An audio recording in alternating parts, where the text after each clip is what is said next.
There's too many people that are isolated in trying to do good work for God. They're all trying to figure out how to market Catholicism in a fresh way that actually engages people. So we tried it the first year, had tremendous success. It's exciting. I'm having fun. I'm meeting a lot of really great people. I have been to all of these shows over the last year, and by far this is my favorite. I want to emphasize the importance of what you're doing as lay apostles in the CNN. The Catholic Marketing Network has a service that the marketplace needs and the church needs. There's the distribution of a lot of Catholic religious items, but most of the people you talk to, they say, we really come for the networking. It's a great joy to be here. In fact, it was almost 10 years ago that I came to the Catholic Marketing Network for the first time. There was a friend and I putting out sacred music, and Ignatius Press picked it up and they showcased us, and before you know it, we had sold 20,000 copies to people like you. And that sprungboard a company that now has reach in about 8 different countries. I found really good and very interesting because I like when people come from everywhere and we can learn a lot. We come to show something, but they show us too. So that's amazing.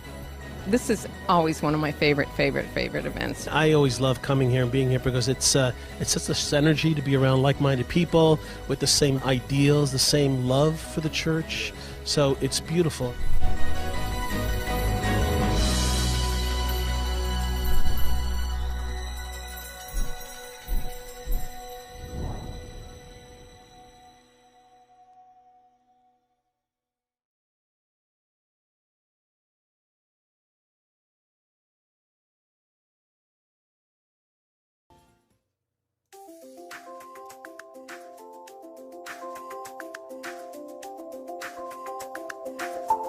Welcome to the Sowing Hope podcast.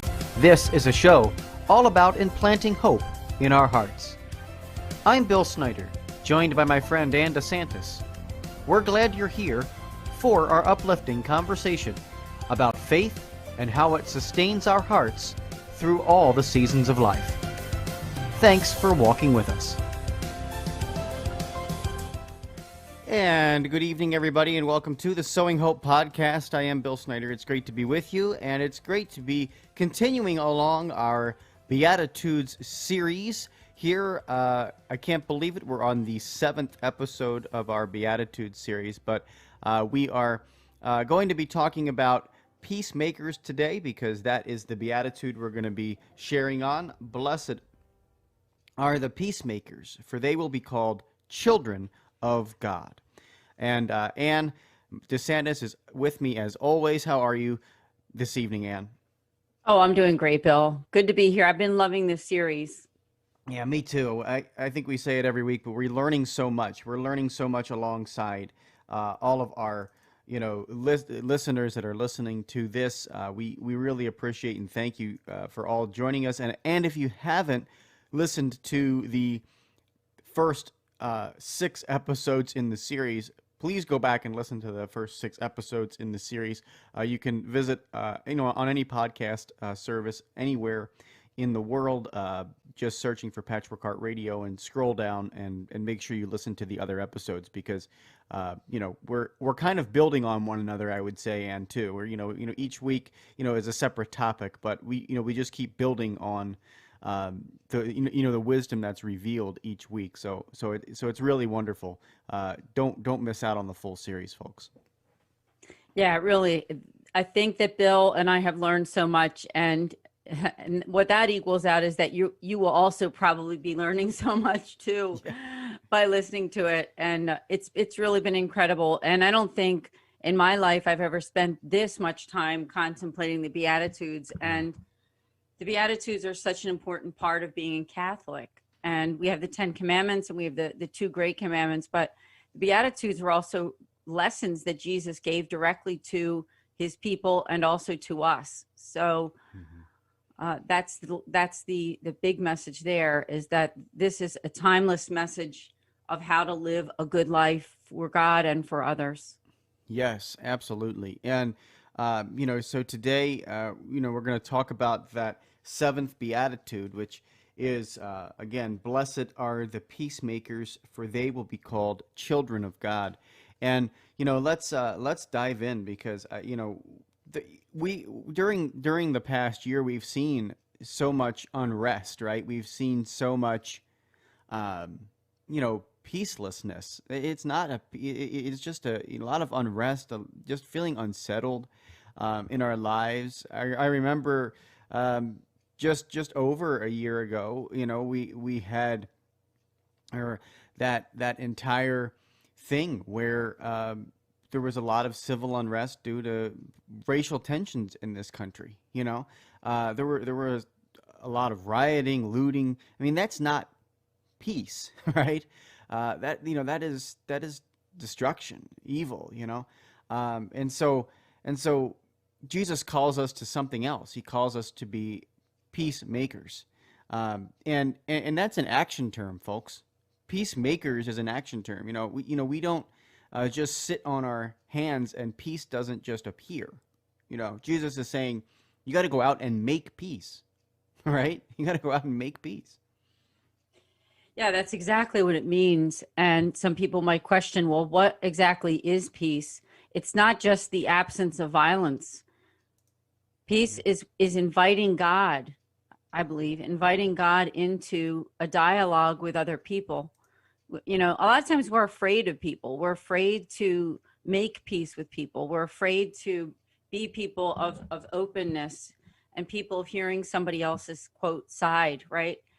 But when we invite the Lord in, that's where really the Spirit is at work. When we invite him to come in to that chaos, right? Yeah. And, when we look at the Sermon on the Mount, I mean, we have the 8, right? There are 8 Beatitudes. And this one, which, we can find in chapter 5 of Matthew, that's exactly what it says. It says that blessed are the peacemakers, for they will be called children of God. So I didn't know if, Bill, if you had anything to say. I know you are doing a lot of researching on that, because there is so much to talk about when it comes to being the peacemaker. Yeah, the one thing I think about peacemaking is the second half of that beatitude.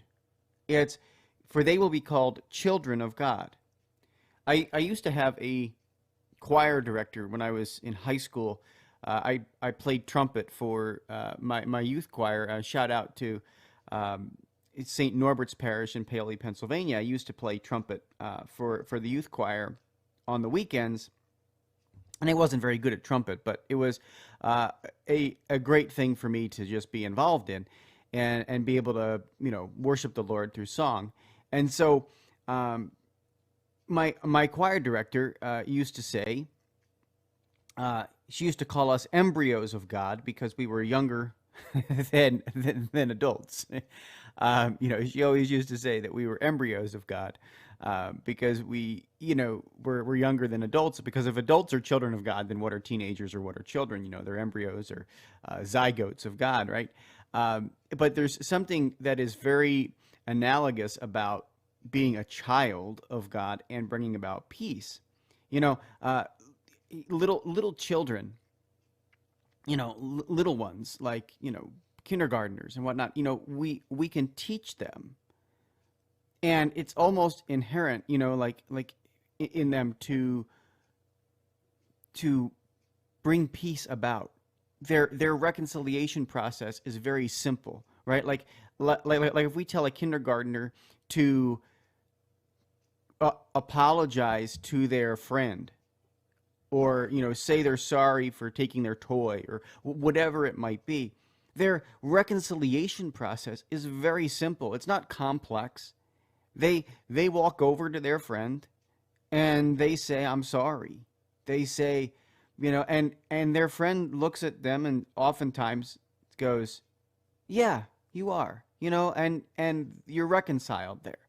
And so I think, you know, here as we grow up, we make peacemaking more complicated by our situations, right? We make it so complex. Well, you know, this person really doesn't forgive me for that, and they didn't do this, and we hold grudges, and we do this and we do that, and we don't necessarily bring about peace the way children do. Like they believe it in face value. You know, when somebody says they're sorry, or when somebody says, you know, welcome home, like they believe that, you know, and they take that at face value. And I think that we as people have to take a look at understanding when that means. Like, okay, looking at the intention behind something, you know, and really believing that person.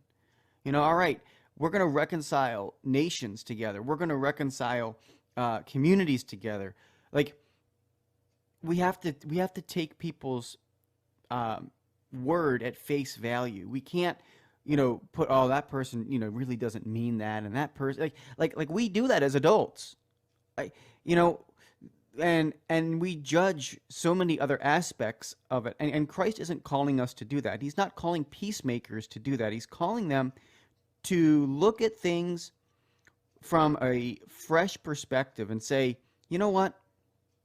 This person's out there doing their best, and they may have harmed me, or they may have harmed society. They may have, you know, done some things wrong in their life. And you know what? So have I. And to bring about that peace, to bring about that reconciliation between parties, we've got to boil it down and say, you know what? I accept you unconditionally. I accept your forgiveness. I accept your apology completely, without any, you know, reservation, without holding anything back. I accept that. And now I can sit down with you and have a conversation. And that's why I think Christ uses that childlike reference, right? They'll be called children of God. Those who are reconciling others, those that are bringing people together. And you know, we talk a lot about you know, that scripture, and I don't have the exact citation in front of me, but you know, where Christ says, you know, I came not to unify, but I came to divide, right? And pit a mother against her, you know, husband, and you know, that type of thing. I'll find that scripture reference here in a second. But the reality is like, you know, Christ did say that, and he did say that in truth, but it's also about, you know what, coming together and being able to have peace with people who have differences.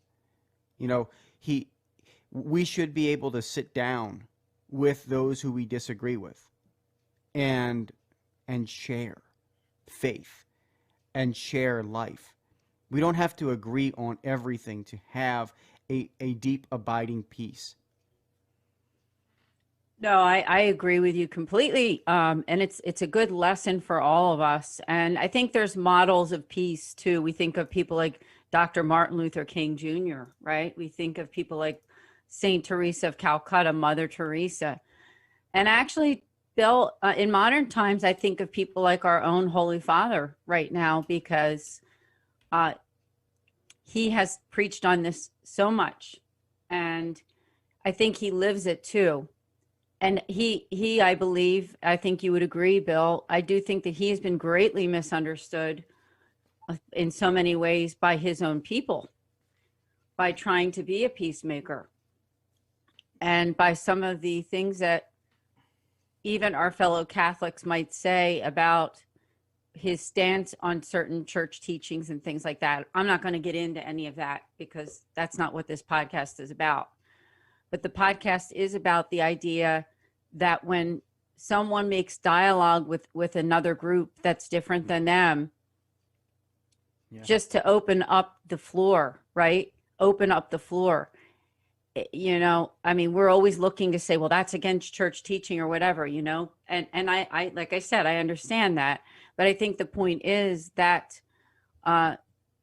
if we come to the conclusion that yes, he and maybe some of our other bishops and cardinals, we pray and hope have good intentions with what they are dialoguing and discussing with the world, that the peace and opening up that floor is important. I have one of his quotes here, and I thought this would kind of give us an idea that he said to go out to others and share the good news that God our Father walks at our side. He frees us from anonymity, from a life of emptiness and selfishness, and brings us to the school of encounter. He removes us from the fray of competition and self-absorption, and he opens before us the path of peace. That peace which is born of accepting others, that peace which fills our hearts whenever we look upon those in need as our brothers and sisters. Now, I just want to unpack that a little bit. So he makes it a point to say, born of accepting others, that peace which fills our hearts whenever we look upon those in need as our brothers and sisters. Now, I think that's a perfect avenue to discuss how to make peace with people. And that's why I think our Holy Father has perhaps said things that people are misunderstanding, because he's looking at the fact that we're all human beings, sinful as we are.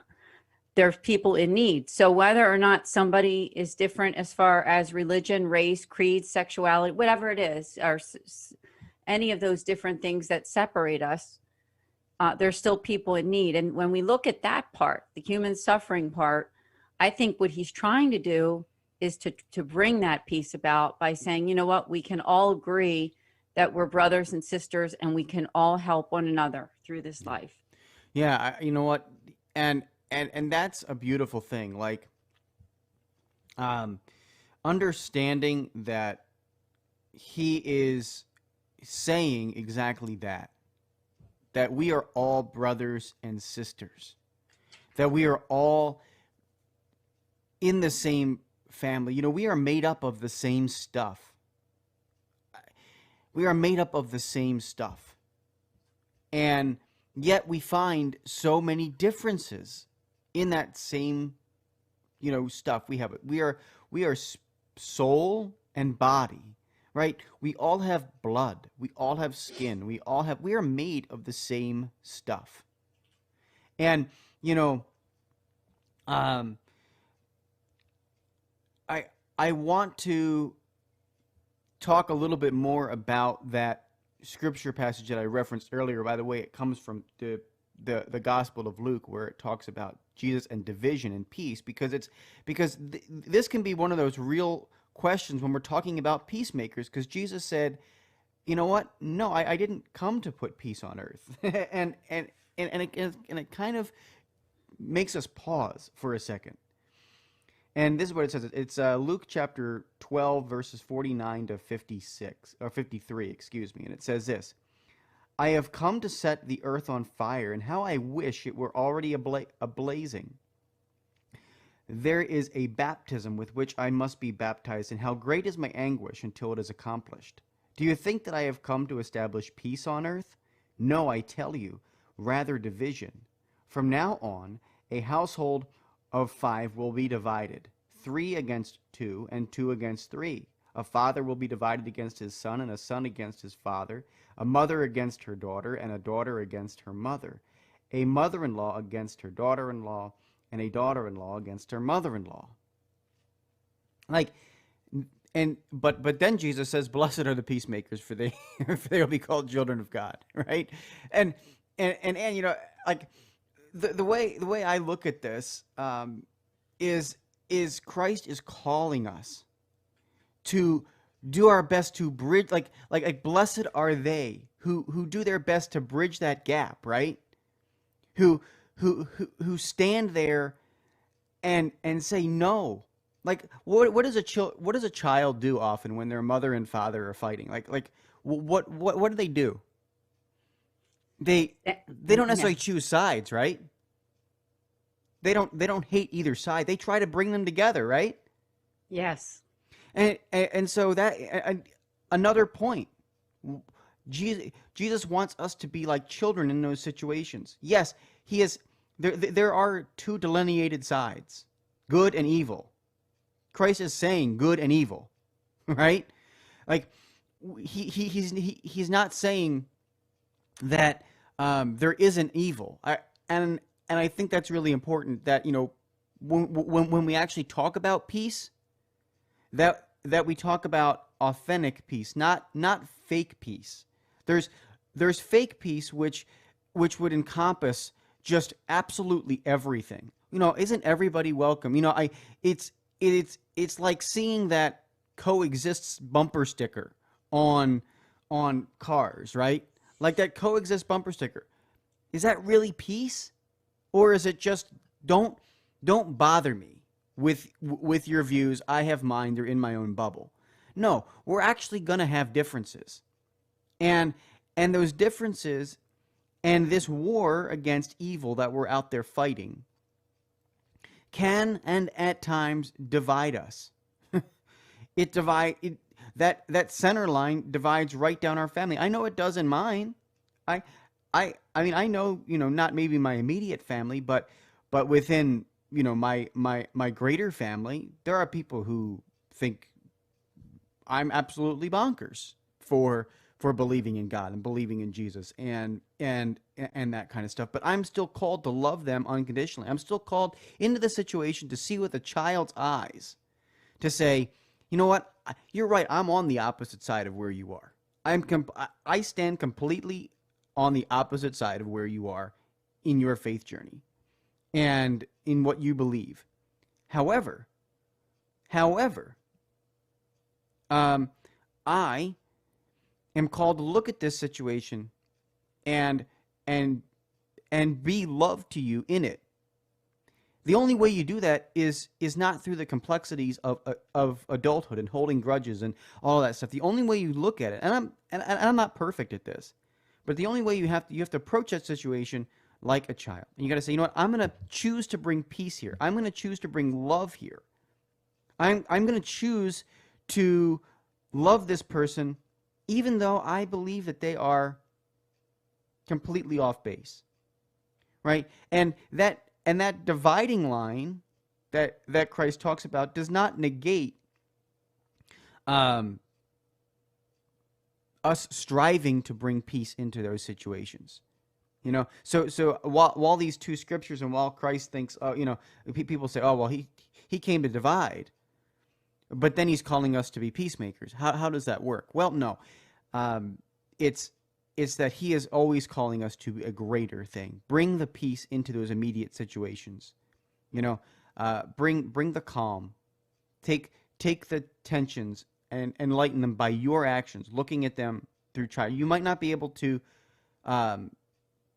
quell the fire from the other person, but you can quell your own, right? I mean, when you say that, and like when tensions are really high and they're really going at it, with somebody, if you change your mindset, if you slow yourself down and you approach it from that childlike perspective, doesn't it infuse the peace into that situation, even if it's just for a moment and temporarily?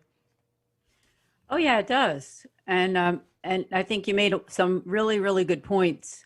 And I think we can examine too, what was Jesus' frame of mind when he says the things that he says, that he didn't come on earth for peace, right? Because he knew that his dying, think about this, he knew that when he died for us and for sin, there's going to be a fight against evil, because evil doesn't want everlasting life. Evil doesn't want heaven. Evil doesn't want the good to win in the end, right? So when we look at that, that's what it comes down to, right? So that unrest is not so much, hey, I need you to believe what I believe. It's the true fight of good versus evil, right? And I think that's what he was alluding to when he said that. because in the end, right, in the end, all will be well and all will be good in heaven. But there's going to be a fight, an earthly fight. And I don't mean physical, right? But I mean, sometimes there's like physical suffering and everything, of course, right? So sometimes I guess it is physical, but for the most part, it's a spiritual fight against good versus evil. And I just have a quote I thought I could read that I found from catholiceducation.org, just a small part of this article on happiness. Blessed are the peacemakers. It says, we are not at peace with each other because we're not at peace with ourselves. We're not at peace with ourselves because we are not at peace with God. Christ does the same in putting the first table in the law first, as Moses did. We need to relearn lesson 1. Now, that was actually from Thomas Merton, which some of you are aware of, a spiritual master. He died in the 1960s. And I think that's a lesson for us to think about. We always have a fight in ourselves, right? Between good and evil all the time. Yeah. And even sometimes that fight that we have between good and evil goes in between people and groups and societies. And, you know, that's what we saw last year when we saw that whole idea of the unrest that was happening. And it doesn't mean, I don't think it means we snap our fingers and demand peace, right? That's not what it's about. It's about letting love overcome the evil, right? So that we can come together and really understand what is love anyway, right? We got to question that. Love really is, obviously, it's willing the best for the other. And that would be obviously heaven, right? Wishing for all of us to experience heaven someday, because this life's going to go pretty fast. It's just a glimpse of our existence. And we're willing that good for all humankind, to know God, love God, and serve God. Yeah. And, you know, it is work, right? Like it is work to be a peacemaker too. Isn't it? Like don't we have to work at it? Like, you know, and again, that's the reason why I think Christ pairs it with being childlike, because it shouldn't be work. And those that are peacemakers, you know, that see with little kids' eyes, make it incredibly easy. But then we complicate it. I just think as we grow up, we become more and more skeptical of others. And I know that's true in my own life. Like, you know, I mean, I can see it. Like when I was a kid, I was like, yeah, these people are, you know, I might not be exactly like them. I might not agree with them, but they're not, I don't see them as bad, you know. I don't see them as evil. And the other thing I think we have to remember in all of this is that, you know, where St. Paul says, you know, our fight is not with flesh and blood. It is with the powers and principalities. And that's from Ephesians, right? Where he talks about that. And so I think we have to take a look at that and remember from the human perspective that the other person, the person who is I don't want to say it, the person that is on the opposite side of us, that we're trying to bring the peace into, is also a human being created by God. Like, they have a soul, they have a body that both deserve to be treated with dignity and respect. And while they might not be on our side at the moment, in whatever, and I'm not just talking about the great battle of good and evil, I'm also talking about, you know, like just trying to bring regular reconciliation into your workplace, like, you know, or peace into your workplace, or in your own home.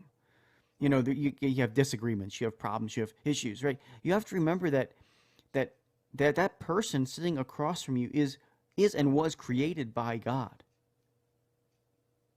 You know, they are God's child too, and they seek, even if it's in a misguided way right at the moment, they seek, and the deepest desire of their heart is to be united with God, just like you. Your enemies desire to be with God too, even if they don't recognize it right now, right? Like, even if they don't know it, even if have never heard of Jesus, if they're, Hindu or whatever. I mean, you don't know. You don't know. But because of their very existence and their dignity, right? Because of that, they deserve your compassion and your love and your work to bring about the peace in that situation. And the only thing you can control, I mean, I like to talk about this a lot, and I've used this with my wife and in my marriage. I talk about controllables. What can you control? And do what you can do. Because the reality is you cannot control everything. You can't control every aspect of another person's life. You can't control what another person is going to do. But you can control you. And self-control is a fruit of the Holy Spirit. So if you can control yourself, if you can have that mindset to be able to say, I choose to bring peace in this situation, 99.9% of the time, that person who is on the opposite side of you is going to grow in respect. They might not, and they're going to grow and look at it and kind of de-escalate the situation. It's not about agreeing with them. It's not about coming to, you need to understand this from my point of view or from your point of view. No. It's just bring the peace and let God take care of the rest. Oh, Bill, I love a lot of what you said. I really love all of what you said. But especially that whole concept of control, because I think what happens when you do see some kind of war, whether it be war between two people, war between a person and their own soul, right? You can even have that. You can have a war between you and your own soul, at war within families, war within communities, war within the whole wide world, right? Yeah. It's that whole idea of my saying or a person saying, I want you to think, behave, and act just like I do, because unless you do, I can't be friends with you. Now, you and I did a whole podcast on bullying. I would say go back and listen to that. That was when we first started with this podcast way back when, a year ago. And, bullying also, I think, is an aspect that we need to look at when it comes to peacemaking. Yeah.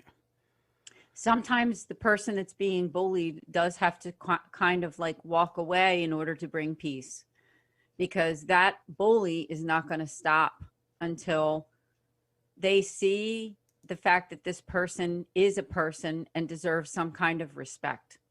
And I don't know about you, Bill, but I've come to those places in my own life where I've actually had to walk away from certain situations or things that have happened in my own life and just walk away and say, you know what? Peace is not going to come from me forcing this dialogue with this person, because this person is not open to my point of view at all. Yeah. Or me, right? You know what I'm saying? Or me, for that matter. And I think if we really want to be Christians, you know what? We do have to accept people as they are. And I think that's where the problems come in, because sometimes we as good Catholics or good Christians, we have an ideal about this is what a good Christian or a good Catholic is, right? And we look at people and say, well, that person isn't this, or this. And then therefore they can't have a relationship with them, right? Right. I think as Catholics, first of all, let's examine, what does the word Catholic mean? It means universal, doesn't it? So that means that you and I, Bill, not just you and I, but all of us need to be able to be, quote, friends with people who are not like us. And I don't just mean people that you say, yeah, I know so-and-so, or that's my neighbor, that's my relative. You need to be able to possibly be friends with them, have communion with them in some way. Now does that mean it's going to happen? No. Sometimes you can't make that happen for whatever reason. That person doesn't want it to happen. That person, it doesn't accept you for who you are. So therefore you need to kind of maybe walk away and don't force, just like Christ wouldn't force either. And like I go back to the Holy Father, I think he's a great example of that because he's had it from both sides, hasn't he?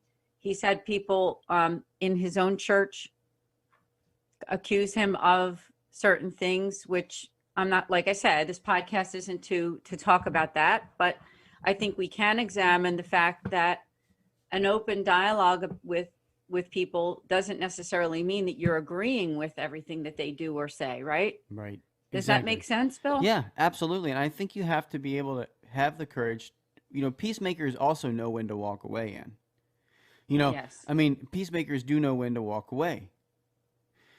And you know, I mean, I know it sounds maybe like one of those old country songs, but I mean that's really what it is. They have a way to walk away. You know, I mean, what is it? And it doesn't mean that you are giving up. Like when you're walking away from the situation, it doesn't mean you're not still infusing peace into it. You're actually doing exactly that. You are putting peace in the situation, because some, you know, there is some darkness that is so dark that it cannot even withstand a little bit of light, and you go and carry a little bit of light in it, and it blinds the eyes of those. I mean, and they get angry. They just want to sit in the dark, and if that's the case, the best way you can bring peace into that situation is actually allowing the light of Christ to slowly be revealed to their hearts, and by praying. So if you aren't sitting, you know, across the room as the instrument of the peace in that situation, you can still be praying for the peace of that situation. You know, there's such an important point that has to be made there for people, that you got to know when to walk away. You got to know when to walk away. And so I think it's very insightful, Anne, that you mentioned that, and don't feel bad if you aren't the one that can bring peace in the situation. You know, there's the prayer from Saint Francis of Assisi, right? Lord, make me an instrument of your peace. Right? Wherever there's hatred, let me sow love. Wherever injury, pardon. Wherever there's doubt, faith. Like that's a beautiful prayer. But let's also remember in that prayer that an instrument, not the instrument. Right? Lord, make me an instrument of your peace. Not the instrument of your peace. Right? Like I like that, Bill. And you got to remember, right? Like there is going to be another instrument of peace that might be able to go into that situation. When I think of that, I always think of like utensils. I don't know why I think of utensils, but I always think of utensils when I think of that prayer, like knives, forks, and spoons. And you know, like you can't eat soup with a fork. You just can't do it. And if I am the instrument of a fork, if God has created me to be the fork, I am not going to be the one to solve the soup. Like, I'm not going to be able to eat it. Somebody else is going to need to be a spoon to take care of that problem, right? So like, you've got to look at it from that perspective and recognize that's where humility enters in and says, yeah, you know what? I've got to bow out, but I'm going to pray that the spoon comes. I'm going to pray that the knife comes to, you know, cut this problem in two. I'm not that. I'm not that instrument, right? I'm not that person that can infuse that into the situation. But as a peacemaker, I recognize that I do not necessarily have a spot here, but somebody else does. And I'm going to pray for that spot to come. I'm going to pray for that person to enter in. And it could just very well be Christ himself. Like, it could just very well be a miraculous occurrence and appearance of Christ himself that enters in to that situation and does it, because there's no other instrument other than his love that is going to solve it. But again, it takes the childlike to do that versus, oh man, I've got to go fight these people tooth and nail, and I've got to go. No. It's just knowing when to bow out gracefully and pray for the right instrument to enter in. Oh, Bill, that was good. And it's a good reflection for us to really visualize, like Bill said, and not the instrument, but an instrument. And I just pulled up something from the Catechism of the Catholic Church. It's number 1721 under Christian Beatitude. It says that God put us in the world to know, to love, and to serve him, and so to come to paradise. Beatitude makes us, quote, partakers of the divine nature and of eternal life. With beatitude, man enters into the glory of Christ and into the joy of the Trinitarian life. I mean, it sounds wonderful, doesn't it? But getting there isn't easy. Right. Getting there isn't going to be easy. So I remember one time in a homily, and I should say maybe more than once, that the priest during the homily was talking about, you know, in the one instance in the Bible when you have to stand your ground and show your, after you're slapped in the face, you turn your cheek, right? It doesn't mean that you're inviting yourself to be beat up. What that actually means is that instead of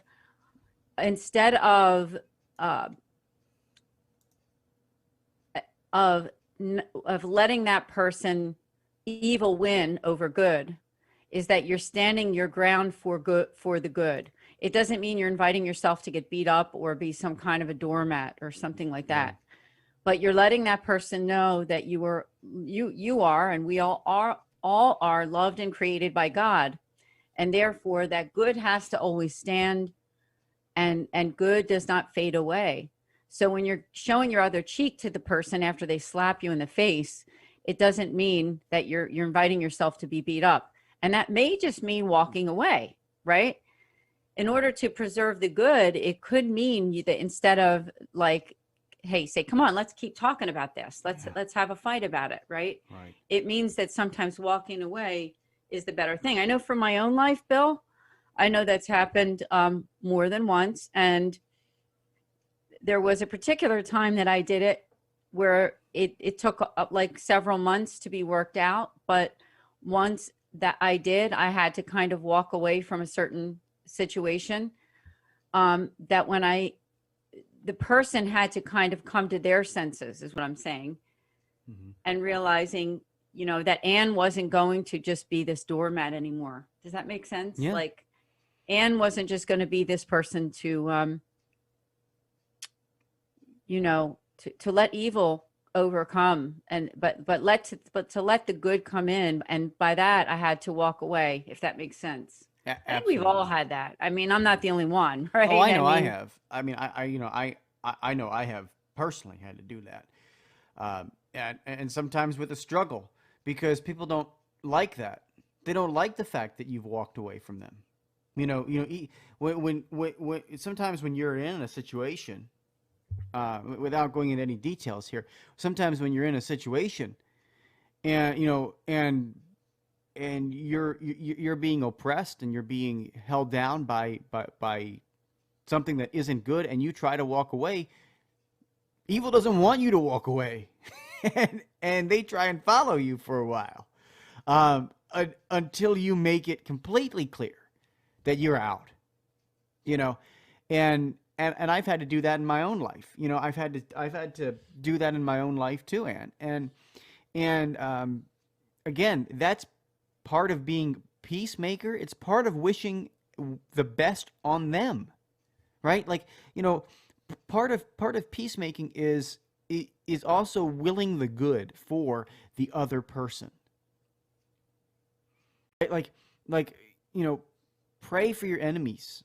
And I know we're going to talk a lot about enemies in our next podcast too, Ann, because that's the one that's coming up next on persecution, right? Like, we're going to be talking about persecution on the next podcast, and so I don't want to spill all the beans here, but the reality is that when we are called to will the good of the other person, we're called to have good come to those who we disagree with, those we dislike, those who have harmed us.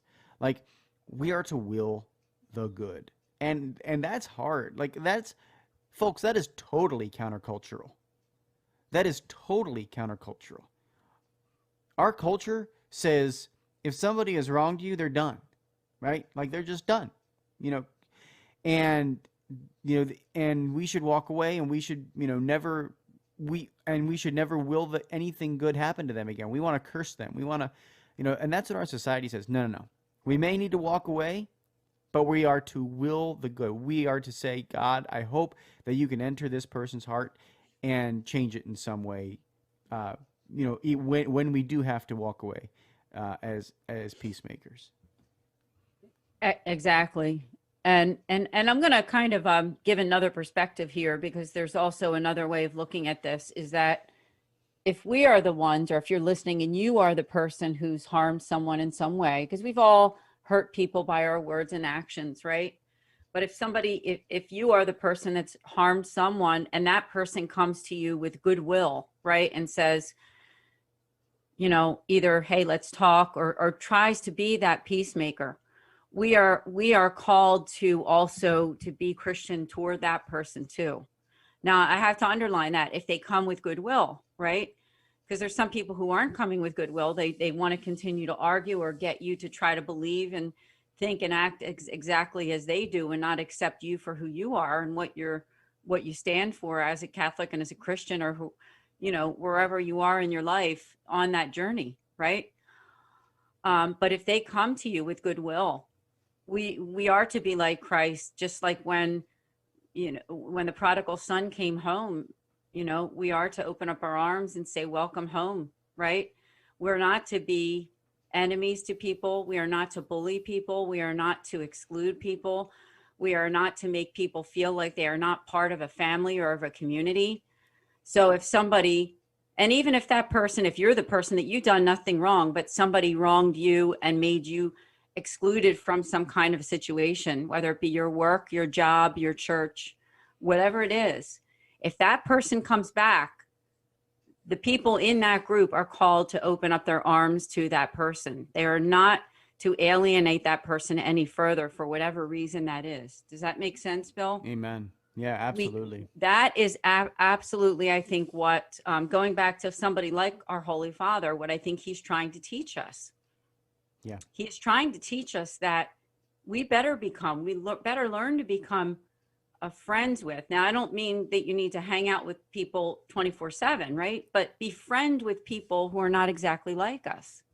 Yeah. We can have, as Catholics, we should not have friends that are all exactly like us in every way, shape, and form, right? Come on, let's talk about that, Bill. Because Yeah. I know that we get quite a few people that listen to our podcasts, and we're all devoted to something in our lives. And if you're devoted to your faith and you want to follow what the church teaches, and you want to follow the catechism of the Catholic Church and everything like that, this is part of being Catholic. Yeah. If somebody isn't exactly like you, don't be afraid to still be friends with that person. Yeah. Don't be afraid to dialogue with that person. That is partly being a peacemaker. You're not to try to get them to hop the fence so that they're exactly like you in every way.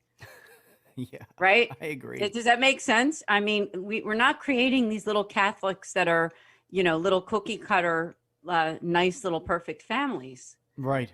Yeah, Right? There's definitely Catholics of all sorts. There's people who have had lives that, they've had very difficult lives, and maybe they're even headed toward the end of their lives, and they want to be part of the church. They can't go back to the very beginning of their lives, right? So we can evangelize people of all ages, can't we? Absolutely. I mean, it's not just people, a lot of people say, let's evangelize the millennials and the young people. Yeah, that we should do that. That's very important. But I think we should really try to evangelize everybody. Why put an age on it? Yeah. Well, Why put an age on who we're evangelizing? Why not try to evangelize the whole world? Right. Well, and isn't that interesting? How Christ starts that piece from Luke earlier, where I was talking about the division, right? Like, isn't that incredible how he actually talks about it, and how he actually says it to those people, I have come to set the fire on the earth, and how I wish it was already ablazing. Right? There is a baptism with which I must be baptized. And how great is my anguish until it is accomplished. Like, he's talking about his death, obviously. He's talking about that. But he's also talking about, I wish, like this event is going to set in motion a great fire that I wish was already blazing on the earth, that I wish was already coming. And then he goes into that whole thing about division and everything. But man, to your point, Ann, talking about how we are supposed to, be evangelists. Why Jesus doesn't put any age on that. He wants the entire earth to be set on fire with his Holy Spirit. And until it's accomplished, there is going to be that division. Until that is accomplished, there's going to be some division. There's going to be some, evil manifestation in the world. You're going to see it in your own family. You're going to see it in your own everywhere. But amongst nations, and you're going to see it everywhere in our society. And I think that's what Christ is really saying. But he's also calling us to enter into that as a child. As I said before, when a mom and dad are fighting, it's not like the child chooses sides. The child both loves mom and dad and wants one thing: for them to come back together and to be, reconciled and for there to be peace. So we're called to be those peacemakers, enter into that situation, through the division through the different divisions in our society. But Ann, this and then the other thing I just want to mention to people too, as we're kind of wrapping up, is that if you are in college and you have some of these questions, I know we were talking a little bit earlier about are we allowed to be friends with people who are not exactly like us? That was actually one of the questions in our upcoming book, wasn't it?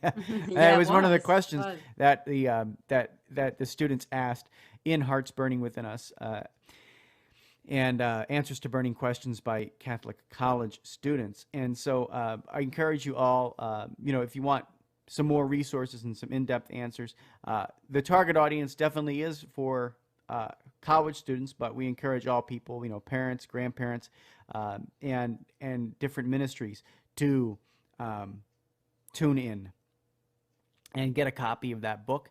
I think it might be a very good resource for you and your ministries and in your lives. So check that out. I know that's one of the questions we did answer in the book, and I thought it was a great answer that we gave. So check it out. It is available for pre-sale on our website, patchworkheart.org. Yeah, thank you, Bill. This was a great podcast, and I think the series is wonderful. I'm looking forward to that one last Beatitude. Yeah, we've got one more, and that one will, of course, be on persecution, and that one is even a tougher one to do than peacemaking, folks. Blessed are they who are persecuted for the sake of righteousness, for theirs is the kingdom of heaven. Blessed are you when they insult you and persecute you and utter every kind of evil against you falsely because of me. Rejoice and be glad, for your reward will be great in heaven. Thus they persecuted the prophets who were before you. So that is the one we're going to reflect on next time, folks. But until then, we really do appreciate you all tuning in. And don't forget to continue sharing this podcast with others. We've had some wonderful listenership. We're well over 50,000 downloads now. But continue to share the podcast, because that really does help us to continue our mission, which is to sow hope into broken hearts and to evangelize everybody. So until next time, from everybody here at Patchwork Heart Ministry, I'm Bill Snyder. Keep beating to your Catholic heart, sowing hope into broken hearts. We'll see you for that last Beatitude next time.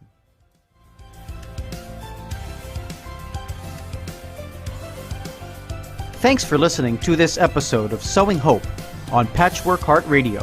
For more information about this podcast and our ministries, visit our websites, patchworkheart.org and andesantis.com. You can also follow and interact with us on Twitter at PWH Ministry or AndySantis2.